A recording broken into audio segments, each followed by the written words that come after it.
चला आवरा पटापटा आपल्याला डॅडींकडे जायचं. डॅडींकडं?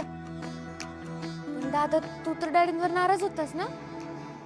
हा, त्यांनी माझ्या प्रश्नाचं उत्तर दिल्याशिवाय माझी नाराजी नाही दूर होणार. हा, पण म्हणून आपण त्यांच्याशी नातं नाही ना तोडू शकत. किती बी झालं तरी डॅडी माझ्यासाठी देव आहे. फक्त किती बी नाराज असलं तरी देवाशी नातं तोडतो का? अरे पण दादा, हे बघ, आपली हक्क आहे त्या घरात, आणि आमच्या वादामुळं तिला त्रास झाला मला नाही चाललं.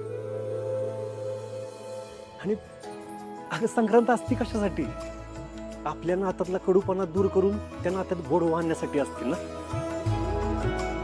ती नुसती तिळगुळ वाटून साजरी करायची नसती, तर नात्यातला दुरावा कमी करून साजरी करायची असते. चल आवरा पटापट जायचं आपल्याला. दादा तुम्ही वा पुढं, मी नानांकडे लाडू देऊन येते. त्यांच्या घरी आज लाडू बनवणारं कोण नाही ना. बर. हो तू जा, पण त्याआधी आपण आपल्या घरातली संक्रांत साजरी करणार आहोत आणि मगच बाहेर जाणार आहोत. चालेल.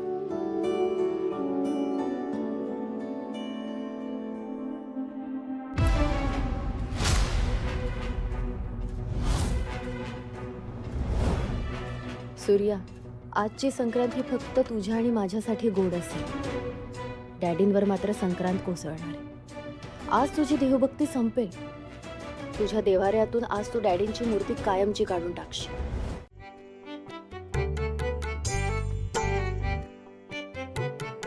देवा, माझ्या बहिणी माझं घर नेहमी हसत खेळत राहू दे. देवा, आमच्या दादाची सगळी स्वप्न पूर्ण होऊ दे.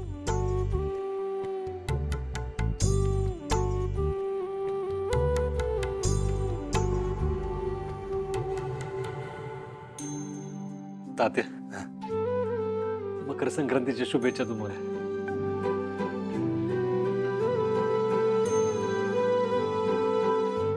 तुमचं शब्द गोड असलं म्हणजे माझ्यासाठी रोजचीच मकर संक्रांत की. तात्या मामा, तुमचा आशीर्वाद आमच्या पाठीशी आहे. तोपर्यंत आमचंही आयुष्य मकर संक्रांतच आहे. सुलभाई, अगं तुझ्या येण्यानं घराचा गोडवा आणखीन वाढलाय बघ.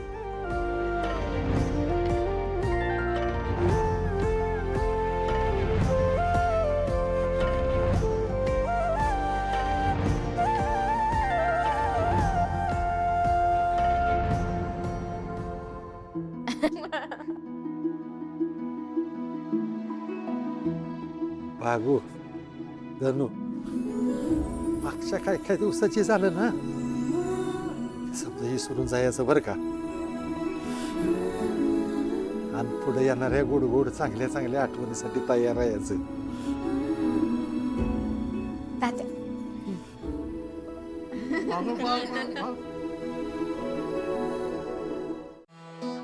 घे पाणी. नाना, हे घ्या. तिळाचे लाडू घ्या आणि गोड गोड बोला. येतो पण तिळगुळ घे आणि अशीच गोड राहा. एक मिनिट. नानी, हे घे. तू पण तिळगुळ घे आणि गोड गोड बोल.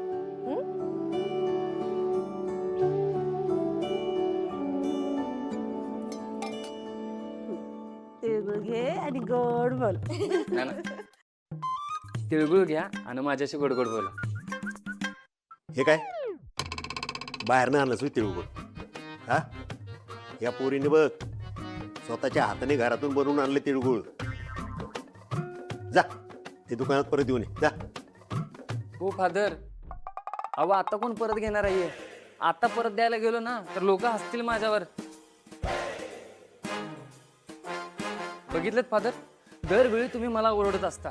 बघा कोणी सुरुवात केल्या. ए, आणि तू काय हसतेस? असं हसायला लागल्यास जसं काय हे तिळगुळ तूच बनवल्यास. आम्हाला माहिती आहे हे लाडू आहेत ना राजूने बनवल्यात. हे गधड्या, ओ नाना, आई. मकर संक्रांती तिशी भांडतोस वय? लाज वाटते का तुला? माफी माग तिची. काय माफी? आणि हिची? मी ना मागतो का नाही? मागतो. सॉरी, ठीक आहे केला माप तुला. हे घे तिळगुळ घे आणि गोड गोड बोल. तूच खा. जाऊ दे नाना, मला आज काम आहेत, मी आवरते.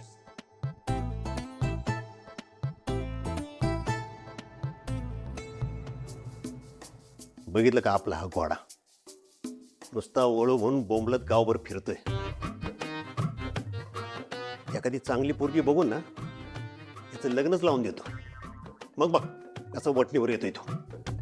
काय नको, तुम्ही कुठली तरी पोरगी आणाल आणि त्याच्या गळ्यात माराल, त्याचं त्यालाच ठरवू द्या. अगं तुझा माझ्यावर विश्वास नाही का? तुला पण मीच पसंत करून आणली आहे, विसरू नकोस. पण तुमच्यापेक्षा भारी पसंती आहे माझ्या लेकाची. चांगली सुंदर देखणी सडपातळ चांगली हिरवाईन बघून आणल म्हटलं त्यो. होय, रूपानं भारी आणि घरात कामात बोंब सारी. हे काय नाही, मी पण बघतो तो त्याच्या स्वतःच्या मनाने कसं लग्न करतोय ते. तो स्वतःच्याच मनाने करणार माझ्या मनानेच करणार. नाही, तो त्याच्या मनाने, माझ्या मनानेच करणार. त्याच्या मनाने. तू बघ, माझ्या मनानेच करणार. बघा, त्याच्या- नाना नानी, हो काय चाललंय तुमचं? हो संक्रांत आहे आणि तुम्ही असं भांडताय वय? थांब, घ्या ह्यातला एक लाडू घ्या.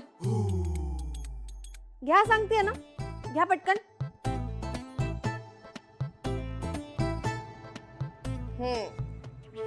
आता हा लाडू एकमेकांना भरवा.